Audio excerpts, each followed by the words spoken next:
them to get it right. Thank you. And then you have one more bill, item number 22, SB 675. Yes, thank you very much. Members, SB 675 is amended with author's amendments, requires California hospitals to do three things: record the name of the family caregiver when a loved one is admitted, notify the family caregiver when a loved one is to be discharged to a facility or home, provide an opportunity for the patient and designated caregiver to engage in a discharge planning process, including obtaining information or instruction regarding the post-discharge care needs. This bill derives from a recommendation of the Senate Select Committee on Aging and Long-Term Care 2014 final report. It also represents policies promoted nationally by the American Association of Retired Persons, referred to as the CARE Act. Measures similar to SB 675 have been introduced in 23 states and already enacted in 5 more states. Unpaid family caregivers provide the majority of long-term care support for their loved ones. Yet the health and LTC, long-term care system, has been slow to recognize them as partners. Identifying and meeting the needs of California's caregivers can help ensure that appropriate care is provided for aging adults at home or in a rehabilitation or nursing facility, and thereby avoid unnecessary readmission or prolonged stays. As you know, reducing readmissions is a very high priority in the healthcare delivery field. Understanding expectations for the care to be provided when the consumer is transferred from one facility to another enhances a caregiver's ability to advocate on behalf of his or her loved one. Caregivers' tasks at home, especially paramedical tasks such as tube feeding and wound care, can be daunting. Caregivers often require more information and demonstration once they are in the home setting and must perform these tasks by themselves. Enabling caregivers to provide necessary care can prevent costly readmissions and ER visits, as well as stress and suffering from both the caregiver and the consumer. I thank AARP, the California Hospital Association, AstraZeneca for their assistance in developing this bill.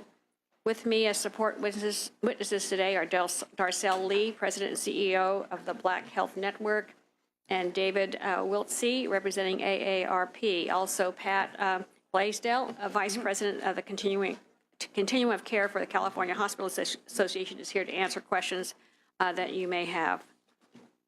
Welcome. Good afternoon. Proceed. Good afternoon.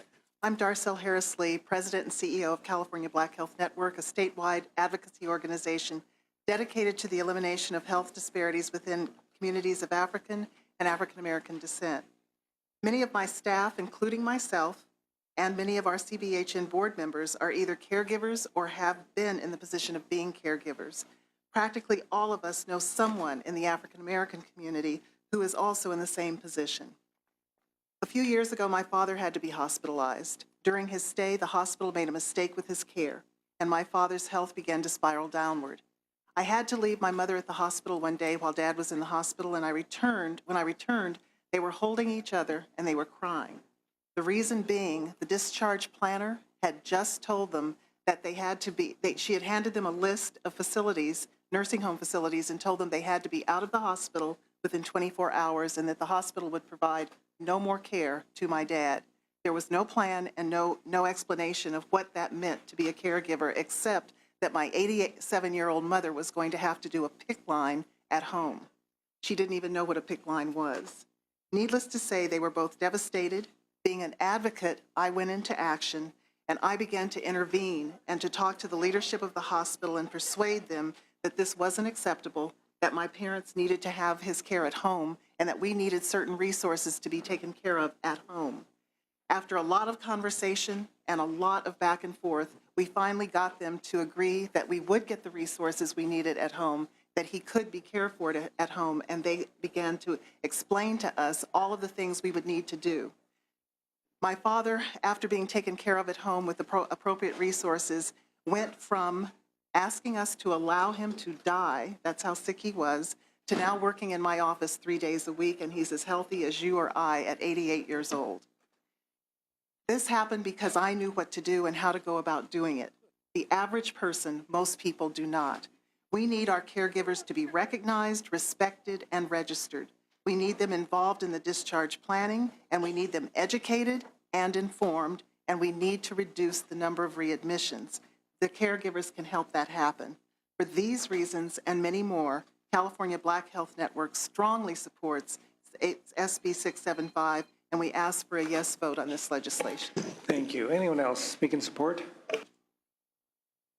My name is David Wiltsey. I'm a volunteer policy advisor with AARP and here to represent the 33.2 million California AARP members in strong support of SB 675. SB 675 is modeled after the CARE Act, crafted by AARP for consideration by all 50 states. There are over 4 million family caregivers in California. Unpaid family caregivers provide and coordinate most of the care received after a patient is discharged home following hospitalization. Unfortunately, caregivers are typically given little or no specific preparation, tools, or support for the job that lies in front of them. While current California law requires hospitals to have a written discharge planning policy and process, the law neither acknowledges nor involves the family caregiver, the very person who will soon be responsible for the patient's health, safety, and welfare. Often hospitals do make an effort, but family caregivers are rarely brought into the discharge process until their loved ones are about to be released. Timely engagement of family caregivers in discharge planning is essential. If you've ever been involved in this situation, you know that at discharge, there's a flurry of activity and information overload for the poor caregiver. SB 675 will ensure that family caregivers are given clear and timely instructions, enabling them to perform critical medical tasks to keep their loved ones safe at home and to know how to access further support if necessary. We believe that SB 675 is a crucial step in preventing expensive and avoidable hospital and nursing home readmissions. We urge a yes vote on SB 75 to help unpaid family caregivers fulfill their critical roles once their loved ones are back at home where they belong. Thank you. Anyone else in support? I'm Pat Blaisdell from the California Hospital Association. We'd like to thank the author for working with us on amendments to this bill. Rain Hicks, California's Disability Rights, and strong support. Anyone else in support? Name and position, please. Sawait Siyum on behalf of Health Access California, we're in support. Thank you. Jerry Chappie, representing the California Chronic Care Coalition, in support. Addie Myers on behalf of AstraZeneca in support. Thank you. Jennifer Snyder on behalf of the Biotechnology Industry Organization in support. Lisa Coleman, CalCOA, California Long-Term Care Ombudsman Association in support.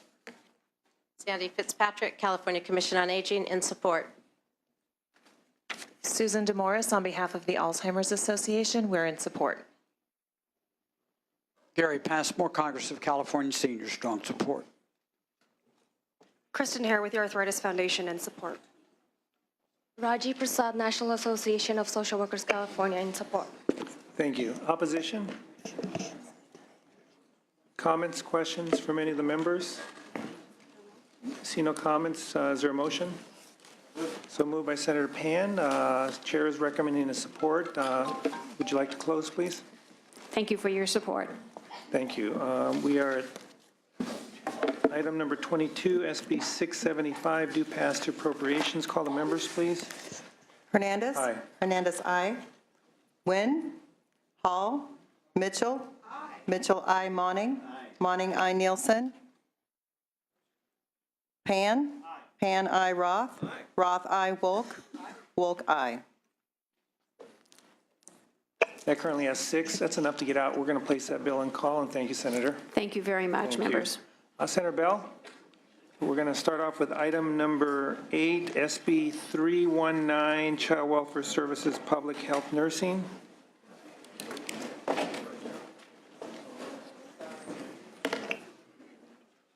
Good afternoon, Senator.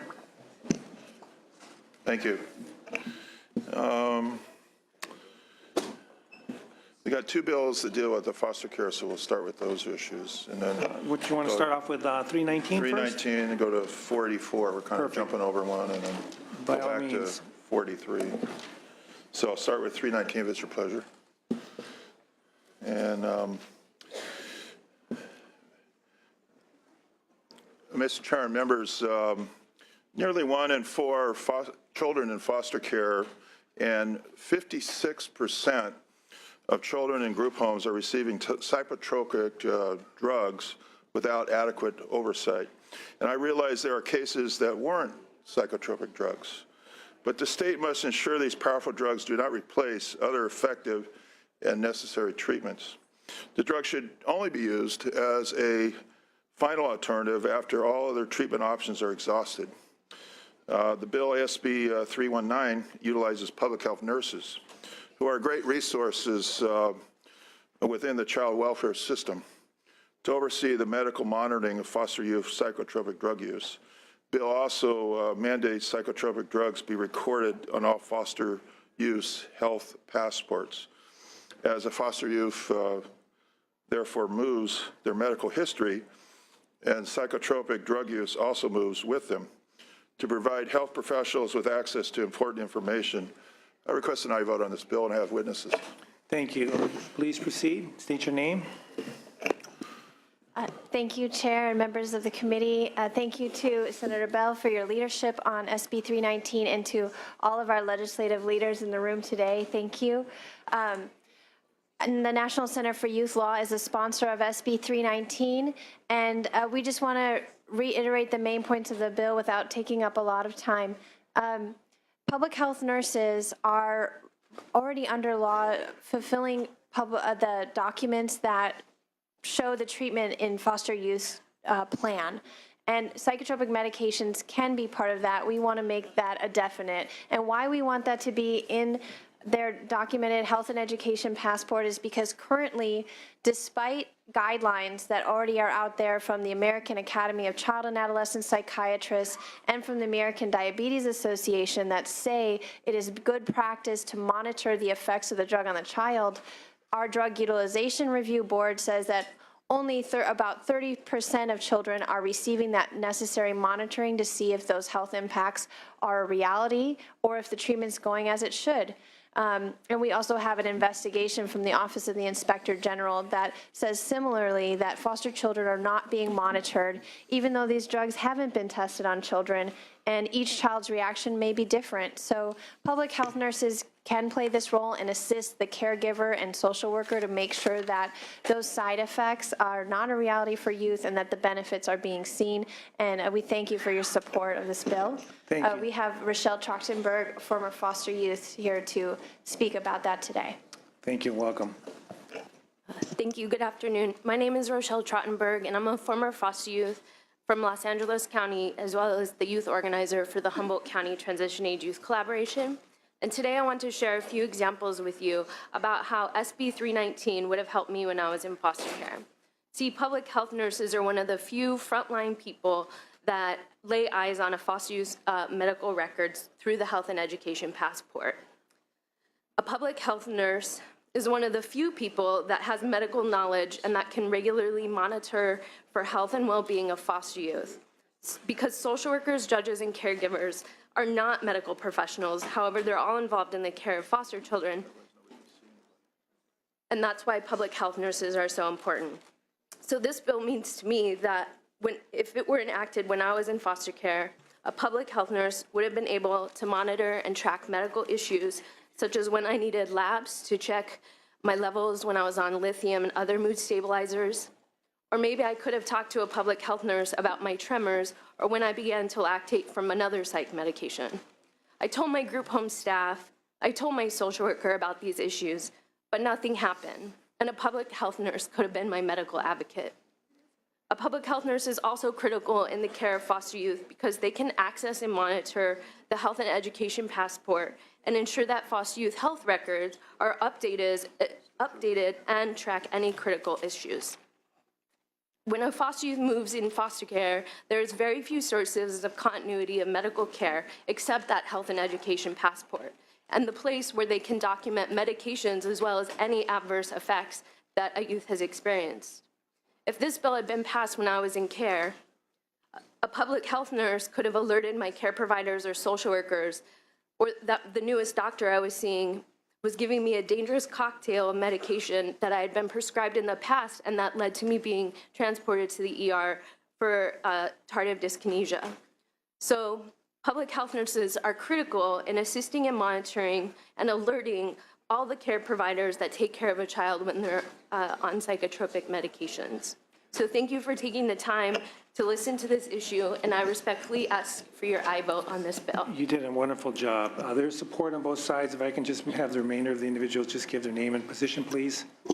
Nicole Wertelman on behalf of the Alameda County Board of Supervisors in support. Thank you. Michelle Cabrera from SEIU California. We have support if amended, and I just wanted to say thank you to Senator Bell and to Rochelle and Nicole for all of your tremendous advocacy and work with us on this bill. Mr. Chairman and members, Michael Radigan on behalf of the Board of Supervisors of Santa Clara County, and I was also asked to convey the support of the California Welfare Directors Association. Kathy Dressler with the Children's Partnership, and we're in strong support of this bill. Thanks. Stephanie Roberson on behalf of the California Nurses Association, also in strong support. Thank you. Good afternoon, Angela Blanchard on behalf of Children Now, also in support. Thank you. Opposition? Oh, still support? Good afternoon, Dave Nielsen, California Alliance of Children and Family Services, support. Thank you. Opposition? Questions or opposition? Support. Support, okay. Hi, I'm Tisha Ortiz, a former foster youth, and I'm strongly support this bill. Thank you. Move the bill. We have a motion by Senator Mitchell. Questions, comments from any of the members? Yes, Senator Pan. Senator Bell, I just want to thank you so much for bringing this bill forward and appreciate the testimony. As a pediatrician who actually took care of a lot of foster kids, including foster children, I shouldn't say kids, I mean some of their young men and women who struggled with mental health issues. I know how challenging it is with a child who's in the foster youth system, where often if they're changing homes or changing foster parents, trying to keep track and have someone be able to case manage. I understand we'll have to do some work on the public health nursing side, on that side, in terms of being sure they have enough to support and we have enough of them. But it is certainly, I would see that as being, as a pediatrician, how helpful that would be to be sure that we have continuity of care and we don't have disruption, which unfortunately happens all too often in the foster care system. So thank you. Thank you. Very quick, support or opposed? We've already closed it, but what? My apologies for the delay. Mr. Chair, Christopher Castry on behalf of the California Academy of Child Adolescent Psychiatry. No formal position on the bill. We do want to note, as the sponsors mentioned, that a significant issue of these kids being misdiagnosed or the issue of polypharmacy does result in the lack of the ability of the electronic health records to transfer from placement to placement. We appreciate the author and the sponsors' work in this area, and we look forward to continuing to work with them. Thank you. Thank you. There's been a motion by Senator Mitchell. Chair is recommending aye. Senator Bell, would you like to close? Thank you, Senator. I'd like to ask for an aye vote. Thank you. Thank you. We are at item number 8, SB 319, due pass to appropriations. Call the members. Hernandez. Aye. Hernandez, aye. Nguyen. Hall. Mitchell. Aye. Mitchell, aye. Monning. Nielsen. Aye. Nielsen, aye. Pan. Aye. Pan, aye. Roth. Aye. Roth, aye. Wolk. Wolk, aye. Currently has 6. That's enough to get out, Senator. We're going to place that bill on call. We're at item number 12, SB 483, General Acute Care Hospitals Senator, if it's your Observation Service. pleasure, I'll go to the next one. The next one? Foster care bill. So we'll do item number 13, SB 484. Yes, and that way we keep a little continuity of thought here. Okay. That's Senator Bell, juveniles. Thank you. Please proceed. Thank you, Mr. Chairman. In November, Senator Mitchell and I submitted a data request to the Department of Healthcare Services about the use of psychotropic meds for foster youth to understand the depth of the problem. And I want to give you some information about what we learned from the release of that data. First of all, more than half the children in group homes are medicated with one or more psychotropic medications. 65% of the children living in group homes with prescribed medications are given an antipsychotic. 61% are given an antidepressant. Hundreds of children living in group homes are given multiple medications long-term. And this bill, SB 44, established treatment protocols and institutes oversight measures in group homes. The bill's goal is to ensure that these potent drugs are used only when necessary, and SB 44 will flag group homes that rely on psychotropic medications as the first line or the only treatment. We want to avoid chemical restraint in the foster care system. And this bill also convenes the foster care ombudsman and stakeholders to establish a methodology to identify those group homes that have disproportionately high levels of unnecessary psychotropic drug usage. I request, and I vote, Mr. Chairman, I witness this also. Thank you. We have support on both sides, no opposition. Please proceed if you don't mind keeping it brief. Thank you, Mr. Chairman and members of the committee. My name is Bill Grimm. I'm a senior counsel to the National Center for Youth Law. I'm also a member of the state's expert panel on psychotropic medication and children in foster care. We appreciate the leadership of both Senator Bell, Senator Monning, and Senator Mitchell on a package of bills, of which these 484 and 319 are two of them. Right now in California, there are over 3,500 children in foster care. 300 of those children are under the age of 10 years of age.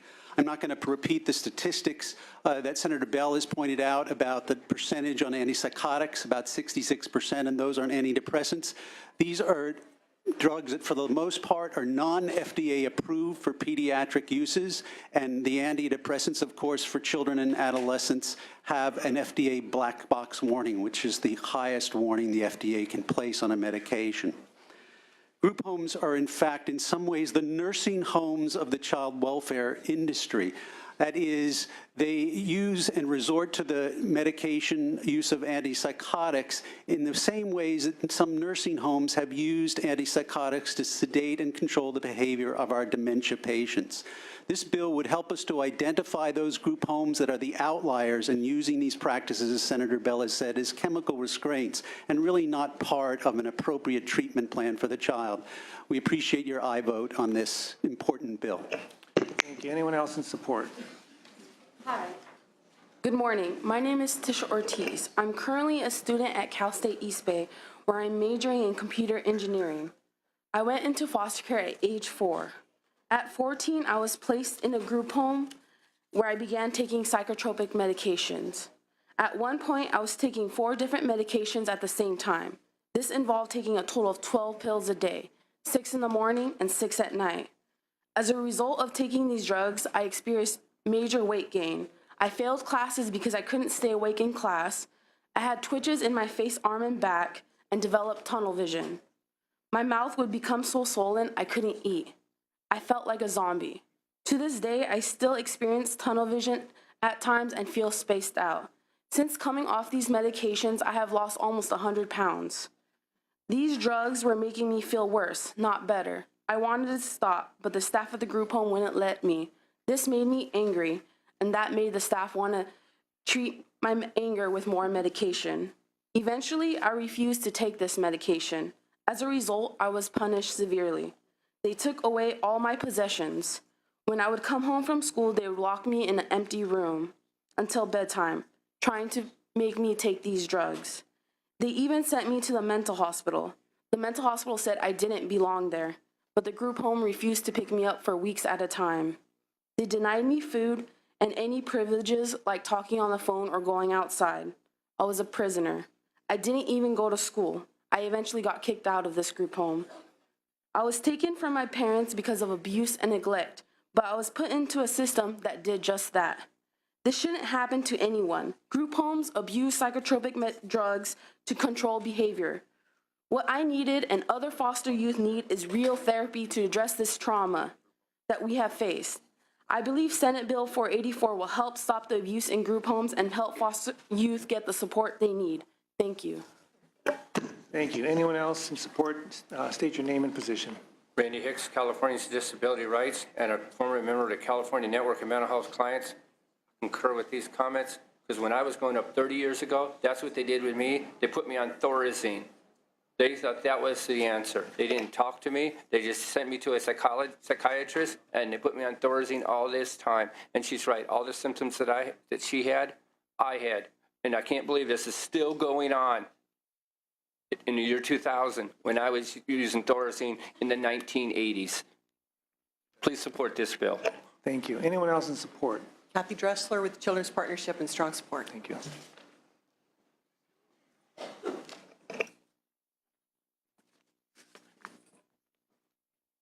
Rochelle Tromberg. I'm a former foster youth, and I support this bill. Angela Blanchard on behalf of Children Now in support.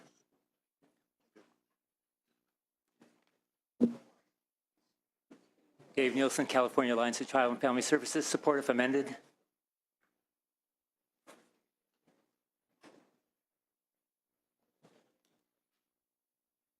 C.T. Weber in support. Thank you. Opposition? Questions, comments from any of the members? Motion to move by Senator Mitchell. Seeing no questions or comments, Chair is recommending an aye. Would you like to close, Senator? Yes, I can't wait till this gets to the Appropriation Committee because it's going to save the state a lot of money. I urge and I vote. I agree. Item number 13, SB 484, do pass to appropriations. Call the members, please. Hernandez. Aye. Hernandez, aye. Nguyen. Hall. Mitchell. Mitchell, aye. Monning. Nielsen. Nielsen, aye. Pan. Pan, aye. Roth. Roth, aye. Wolk. Wolk, aye. It currently has 6, enough to get out. We're going to place that bill on call. We'll go to your last item, item number 12, SB 483, General Acute Care Hospitals Observation Services. Senator. Yeah, thank you, Mr. Chairman. I'm glad you allowed me to switch those bills. And I'd like to present SB 43. First of all, I'd like to thank the committee and its staff for the hard work on the legislation. It's very important. I'd like to accept the amendments suggested in the analysis to clarify that observation services continue to be provided in emergency department without being limited to the 24-hour limit. More and more hospitals are placing patients who cannot be safely discharged to their homes in observation units or provide observation services as an alternative to hospital admissions. In these settings, patients are sometimes placed for prolonged periods of times, even up to 72 hours. Outpatient services are not subject to the many of the laws and regulations designed to ensure patient safety and adequate staffing standards. They're also not required to report data to the state on observation service utilization. This means that we don't have information on how often and for what reason outpatient services, observation services are used. The increased use of these settings for patients in need of inpatient care raises serious concern about patient access to safe levels of care and service. I especially want to point out that many of these patients we're talking about actually are people with special needs and have major developmental and other disabilities. And just because you're, quote, special doesn't mean you have to sit in an observation unit for a longer period of time. So I just wanted to ask for an aye vote on this measure. Thank you. Thank you. Please proceed. Mr. Chair, members, Stephanie Roberson on behalf of the California Nurses Association and here as sponsors of SB 483. Trends in the use of outpatient settings for the provisions of acute care patients are already underway. More and more hospitals are placing patients who cannot be safely discharged to their homes in observation units or clinical decision areas or rapid observation as an alternative to hospital admission. In these settings, patients are sometimes placed for prolonged periods of time, even longer than 72 hours. These outpatient units are not subject to the many laws and regulations designed to ensure patient safety and adequate staffing standards. Additionally, hospitals are not required to report data to the state on observation service utilization, which leaves the public and the legislature unaware of information on how often and for what reason these services are used. To that end, legislation is needed in this area. SB 483 will obtain approval from the state to provide an observation unit and limit the period of time that a patient may be placed in observation to 24 hours, making it consistent with time limitations imposed on other outpatient settings. Require observation units to meet the same staffing standards, licensed nurse-to-patient ratios as emergency rooms, or the applicable ratio wherever the observation bed is placed. Require notice to patients, and report observation services to OSHPD for that end. As stated previously, we have taken amendments to help address the concerns of the ER physicians that exempts the ER from the bill. Under the bill previously, an ER would have been considered an observation unit, but we've taken care of that. We've also clarified that the bill for observation services provided only in an observation unit may be provided for no more than 24 hours. So in this bill, we are only regulating physical units that house patients that have no staffing requirements. We don't touch ambulatory surgery centers, doctor's offices, or inpatient areas where patients may be placed in observation. As stated by the author, we're not touching the emergency department. We make the distinction between services and units in our bill. This bill does not conflict with the CMS 2 midnight rule. That is a payment or reimbursement rule. We aren't changing that. We're simply regulating a physical location. Right now, a hospital can place a patient in an inpatient area of a hospital if their ED is full. That's fine. This is about patient safety, and we ask for your aye vote. I have Kathy Donahue with me, a board member with the CNA, working for Kaiser Oakland to provide her perspective on this issue. Thank you. Good afternoon, Mr. Chair and members. My name is Kathy Donahue, and I'm a bedside nurse, a member of the California Nurses Association, proud sponsor of SB 483, as well as a member of the Board of Directors of CNA. So this bill addresses one of the least reported problems in U.S. hospitals, the placement of patients in observation units where they can be held for days with less public oversight and fewer protections. Observation units are treated as outpatient and inpatient care, meaning that a patient does not qualify for the same regulatory requirements and oversight. Moreover, patients held under observation for the entire duration of their hospital stay, who are then discharged to a nursing home or other long-term care facility, do not qualify for the same Medicare reimbursement and can face mammoth out-of-pocket costs. Medicare requires patients to be admitted as inpatients for 3 days before coverage of long-term care will kick in. Time spent in observation does not count, as observation services are outpatient services. My family was a victim of such and had to pay dearly. Registered nurses in California say the time has come to put limits on the hospital shell game of parking patients in observation beds as substitutions for inpatient admission, with significant health and cost risks for patients. In the past 6 years, the number of patients held in observation has risen by 88%, with many staying far more than 48 hours.